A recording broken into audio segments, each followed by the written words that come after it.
Quer que eu leia? Lê.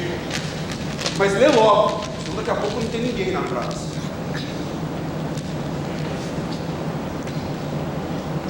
Eu queria te falar de amores, Dolores.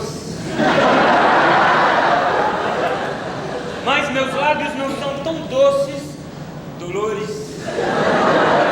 Eu queria te dar 1000 flores, Dolores.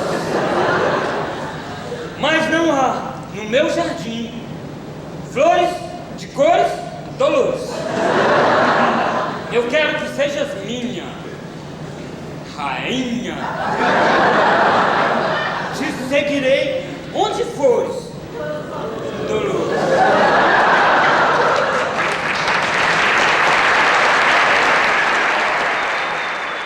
Eu estudei com uma pessoa que se chama Jean-François Perret, e ele tinha um curso, dava um curso na faculdade que chamava O Ódio do Teatro. Era assim que chamava o seminário dele, O Ódio do Teatro. E ele faz teatro, é diretor de teatro, não é só um acadêmico, um professor.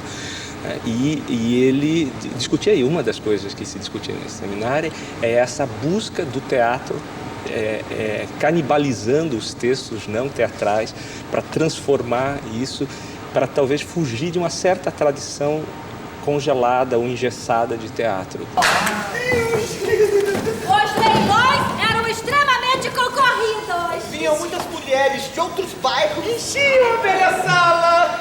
Ali Zuca roçava-se por elas. Aquilo era o supremo prazer de Zua. Um verdadeiro frenesi. O rapaz acompanhava ou ficava vendo as habilidades do Zuca. Primeiro o Zuca encostava essas mulheres para ver se dava, como dizia ele. Se uma se afastava, ele procurava outra, depois metia a mão e não sei o que mais. Um dia, uma mulher fez escândalo. Um homem pegou Zuca com a mão esquerda e com a direita esbofeteou dezenas de vezes. Desde o cinema falado, que o teatro deixou de ser o todo e passou a ser uma fatia. E eu sempre considero que tem um paradoxo na origem da compreensão do teatro contemporâneo. E o paradoxo é, quando foi reduzido a fatia, o teatro cresceu.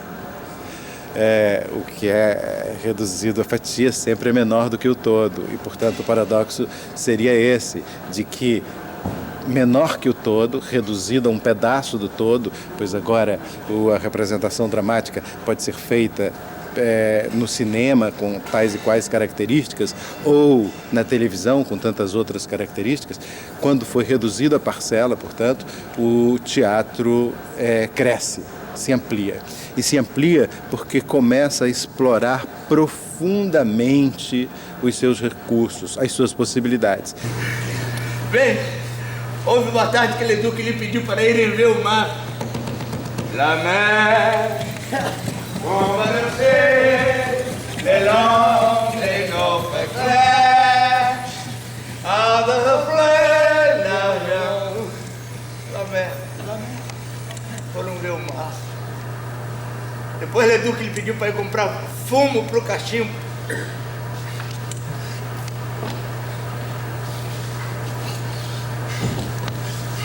Não era preciso levá-lo. Ele ficava ali na estrada vendo o mar.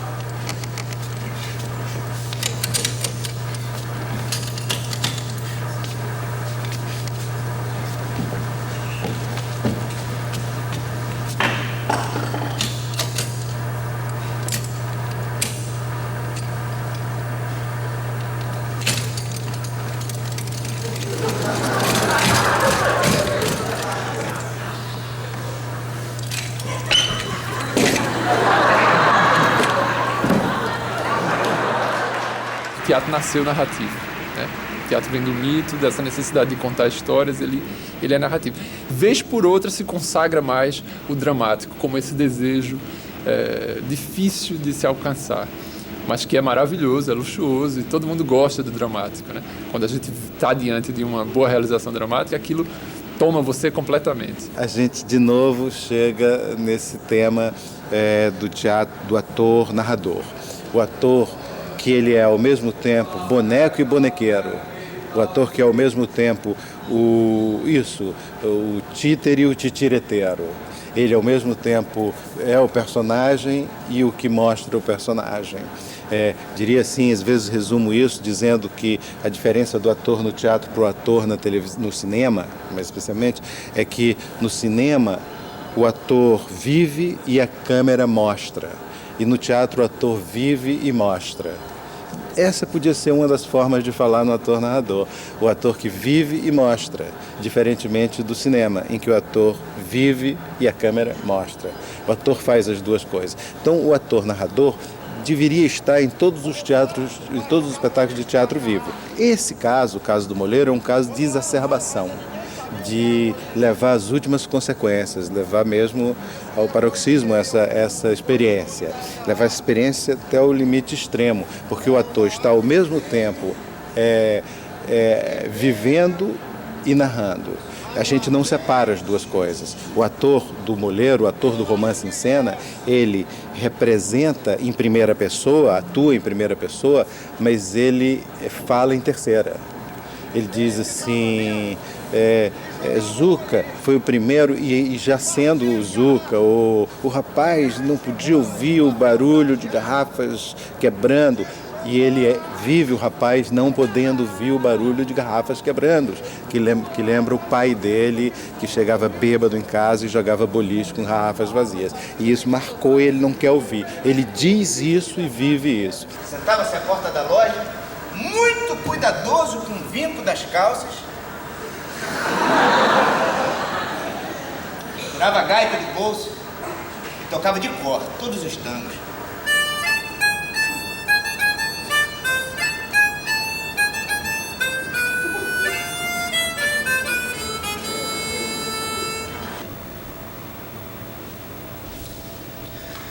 Nos próximos instantes eu poderia, quem sabe, levitar, mas isso chamaria muita atenção. Então eu talvez apenas entrasse no discreto Satori tropical. Foi exatamente aí que... A identidade, na medida em que o teatro narrativo impõe, exige, ou pelo menos recomenda um comprometimento bastante radical do narrador diante do assunto que ele narra e diante, evidentemente, da plateia que ele se dirige. Essa seleção do assunto é condição sine qua non, acredito eu, para a existência de um teatro narrativo vivo. A seleção, no nosso caso, do nosso projeto de investigação, foi feita pelos próprios intérpretes. No caso do nosso espetáculo, O Que Morreu, Mas Não Deitou. E a pergunta, além de O Que Morreu, Mas Não Deitou, era: para você, intérprete, hoje, o que você acha que é vital, inadiável, necessário e essencial como tema para que você dialogue como artista com o mundo que você vive? Um colega de trabalho me contou que ouviu que uma grande onda do mar invadiria o continente e deixaria todas as cidades do litoral submersas.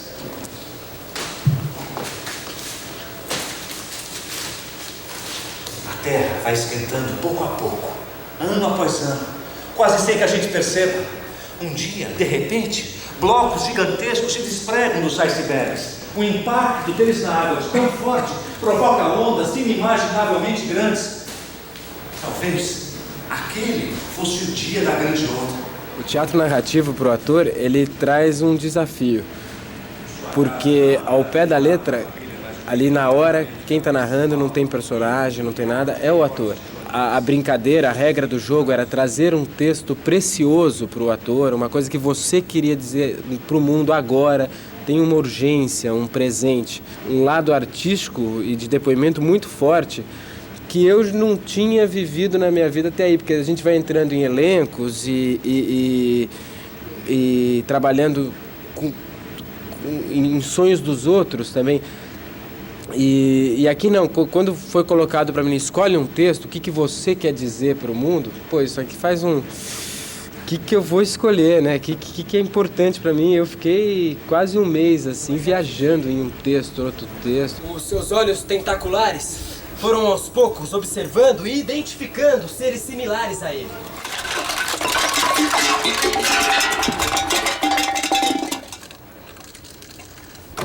Você tem que estar disposto e disponível mesmo a jogar e não a acertar ou a errar, a fazer direitinho. É assim, vamos brincar, vamos jogar. Ele disse que chegou em casa, eu estava lá deitada, sozinha, dormindo de boca aberta, roncando. Diz que chegou mais perto, para fechar minha boca, para ver se eu parava de roncar. Aí que ele me viu bem de perto. Quase vomitou. Outra coisa nojenta, essa pintura para esconder as rugas. Diz que pensou que de corpo ainda dava para aproveitar. Aí, sem me acordar, tirou minha roupa. No caso da narrativa, o primeiro desafio com o qual o intérprete se defronta é, primeiro, encarar a narrativa como algo frio. O ator sempre reage assim. Ok, então o teatro narrativo não me envolve, né? Não tem emoção, é o que eles dizem, em primeiro lugar. E, na realidade, o que me parece, eu não sou nenhum especialista, eu sou interessado e investigador dessa área, é que o envolvimento do narrador é sutilmente diferente do envolvimento do intérprete dramático. No teatro dialogado, de enredo, enfim, com uma relação de causa e efeito, fundamentando o percurso, a trajetória dos seres humanos, que são os personagens da peça. As velhinhas vestideiras começaram a descascá-lo com técnica e indisfarçável contentamento.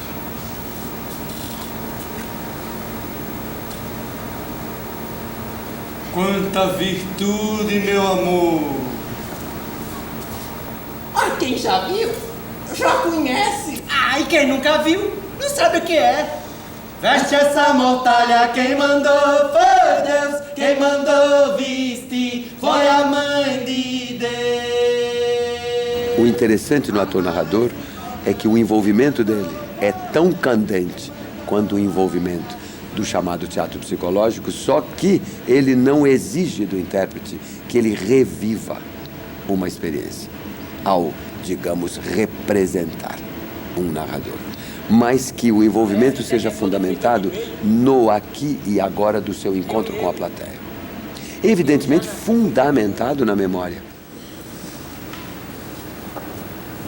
Quando eu era menino, eu guardava o som dos passarinhos nos livros de catecismo que o santo homem Antônio Pedro, meu catequista, ensinava a gente a temer a Deus.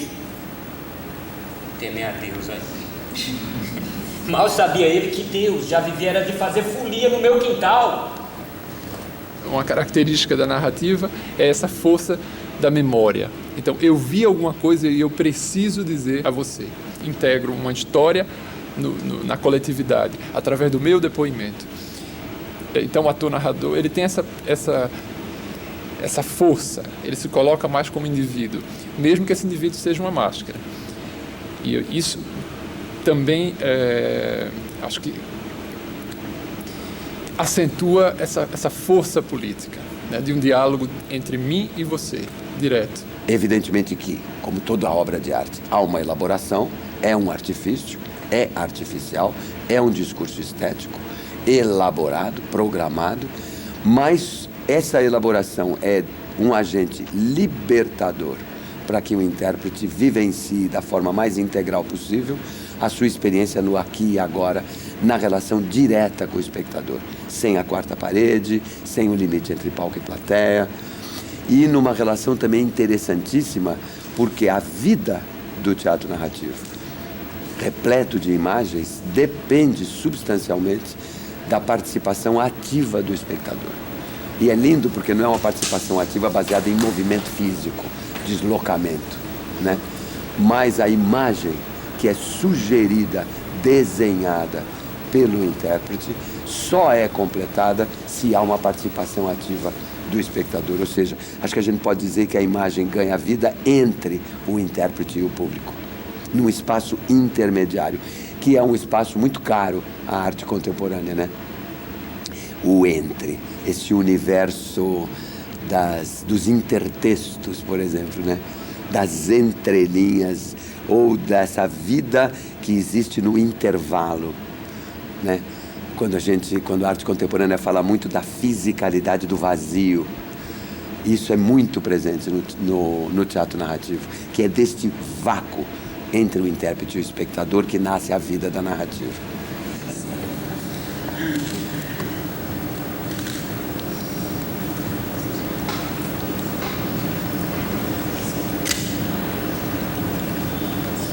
Aí o problema é que estrela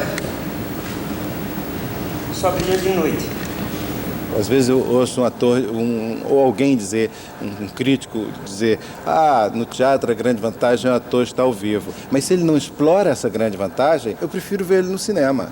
Porque no cinema eu vejo ele em close e vejo a lágrima, que no teatro eu não vejo, eu estou na 15ª fila, eu não vejo a lágrima. Então eu prefiro ver ele no cinema, porque eu vejo a lágrima. Então, se ele não explora as virtudes do estar ao vivo, então não tem nenhuma vantagem.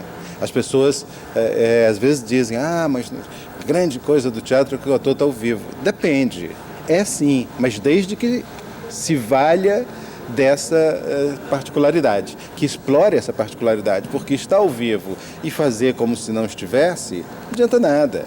Por exemplo, se não reconhece o público, não adianta nada.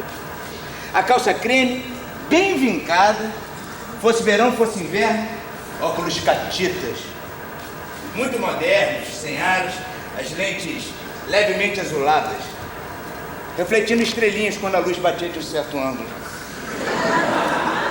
O teatro tem uma natureza de ilusão diferente do cinema. Então, nessa natureza da ilusão do teatro, ele faz com que o público entre e saia da ilusão. E se você está representando em terceira e em primeira pessoa simultaneamente, você está fazendo isso simultaneamente. Você está dizendo é verdade e é mentira sempre. Porque às vezes o teatro diz, é verdade, quando está bem na cena. O Pirandello fazia isso muito bem. E é mentira quando, por exemplo, o ator muda uma coisa e desmonta a cena. O ator desmonta a cena na nossa vista e diz, é mentira, é ilusão. Ai, meu Deus. Quem o levou ao hospital foi o Bigode Espiaçava, da loja de guarda-chuva. Tudo quanto eram complicações, dores de barriga, falta urgentíssima de dinheiro, ia desagora na loja do Bigode Espiaçava, que era contra o governo. O fazer teatral, o mistério teatral exposto ao público. E ele se sente parte desse ritual, dessa festa. Eu acho que é isso que faz com que o povo venha e goste dessa experiência, porque tá tudo ali oferecido para eles. O ritual tá oferecido, não tem nada escondido. Eles fazem 300 personagens cada um, entendeu? E vai na chanchada, vai na graça, vai no lirismo, vai na poesia, vai na tragédia, vai na comédia, todos os gêneros. E a gente estimula o espectador. Se o espectador não pensar, ele não embarca. Aí quando vê que a gente está provocando ele, ele vê que a gente está junto com ele e... Larguei a mala no chão e fui abrir a janela.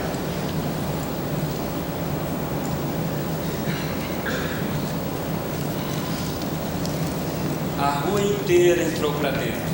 Uma coisa também muito interessante é a gente verificar que na cena contemporânea, e eu estou considerando contemporâneo não necessariamente como um termo ligado a calendário ou a cronologia, mas contemporâneo no sentido de algo que possua vida, um diálogo vivo enquanto obra de arte com a comunidade, né, de espectadores ou de fruidores da obra de arte. Nesse sentido, essa vida vem muito da presença da narrativa como um elemento muito forte das manifestações cênicas contemporâneas, tanto na dança quanto na ópera contemporânea e fundamentalmente no teatro. No Brasil, por exemplo, a gente vê uma quantidade cada vez maior de dramaturgos interessados, né, neste tipo de utilização de recursos. É interessante a gente lembrar que em momento algum a preocupação é fazer com que o teatro narrativo emerja na cena brasileira ou internacional como um gênero puro, porque essa pureza não só nunca existiu, como não é de nenhum interesse das inquietações da estética contemporânea, pelo contrário. A gente vive o tempo das interpenetrações, né, da atenuação das fronteiras, da eliminação dos muros, sem que cada um dos gêneros ou cada uma das linguagens perca necessariamente a sua identidade. Estava sempre dizendo ao rapaz para se pôr em guarda. Levante essa guarda, campeão, levante essa guarda. Não precisa de muita luz, precisa de muitas parafernália, apesar do cenário ser grande, mas é um cenário que fica ali fixo, não sobe, não desce, não entra muita coisa. A gente resolve com os adereços e com alguns figurinos.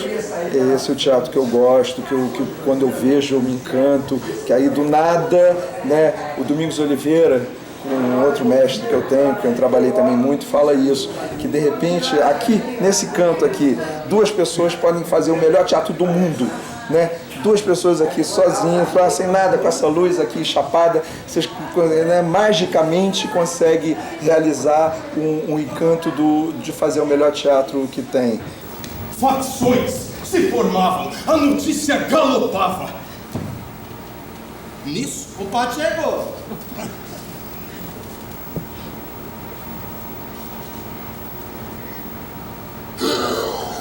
foi logo cobrir o defunto. Ou melhor, a defunta. Expulsou a todos. Trancou-se, mas ela ressuscitou o candeeiro.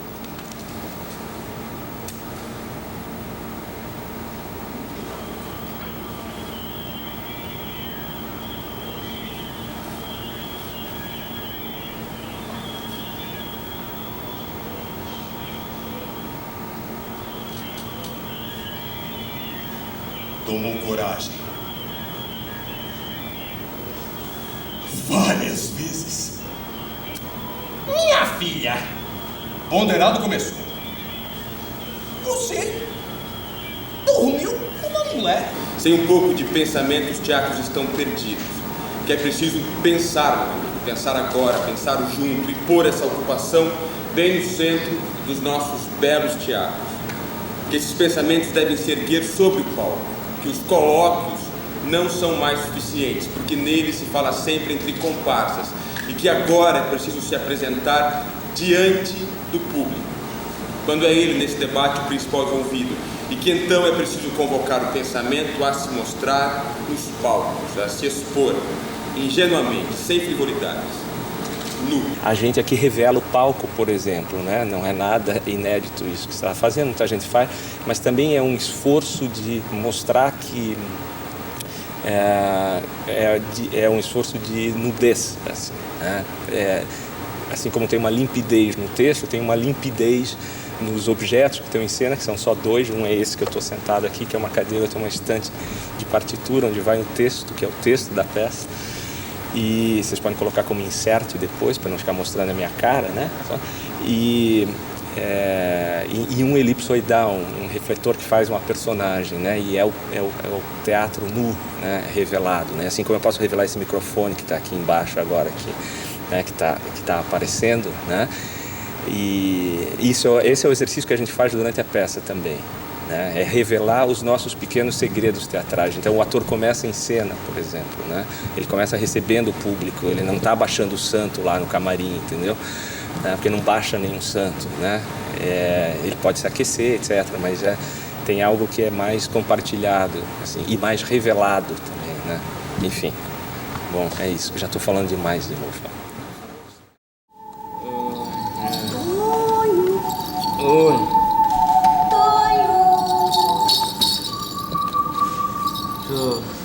Acorda, Tonho. Acorda. Tô acordando.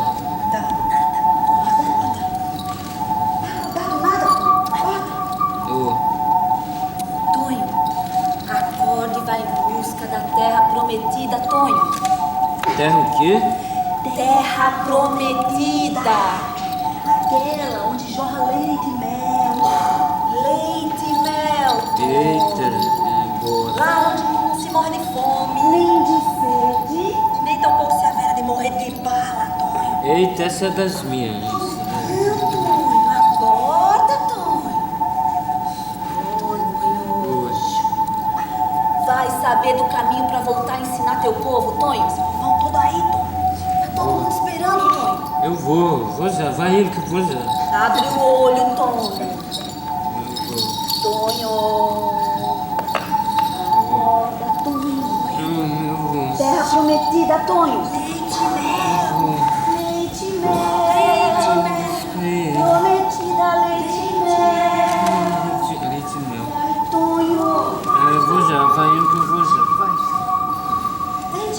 Eu vou.